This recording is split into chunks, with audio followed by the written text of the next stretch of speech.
এখন আমরা বানাবো লেমন চিকেন। প্রথমে আমরা 200 গ্রাম বোনলেস চিকেন নিয়ে নেব। চিকেনগুলো ভালো করে ধুয়ে ম্যারিনেট করে নেব। ম্যারিনেট করার সময় আমরা দেবো 2 চা চামচ আদা বাটা, 2 চা চামচ রসুন বাটা, 1 চা চামচ লঙ্কা গুঁড়ো, হাফ চা চামচ হলুদ গুঁড়ো, 3 চা চামচ কর্নফ্লাওয়ার, 1 চা চামচ পাতিলেবুর রস এবং পরিমাণ মতো লবণ। এরপর ম্যারিনেট করা চিকেনটা 25 মিনিটের জন্য রেখে দেব। এই 25 মিনিটে আমরা বাকি জিনিসগুলো রেডি করে নেব।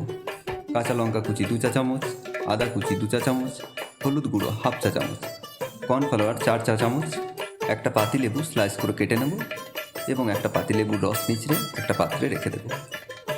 এবার আমরা চলে আসবো কিচেনে। ইন্ডাকশনের হিটটা হাই রেখে ফ্রাইং প্যানে 1 কাপ পরিমাণ তেল দেব। তেল গরম হলে চিকেনগুলো আমরা ভালো করে ফ্রাই করে একটা পাত্রে তুলে রাখব।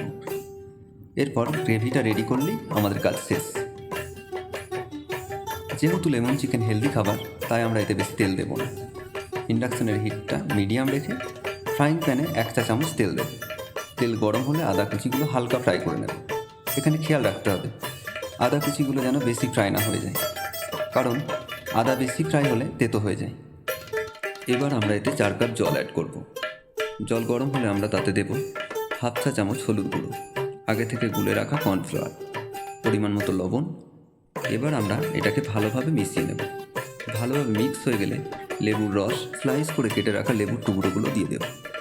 2 মিনিট পর ফ্রাই করে রাখা চিকেনগুলো দিয়ে দেব এবং 1 মিনিট ভালোভাবে নেড়ে নেব। ব্যাস, লেমন চিকেন রেডি।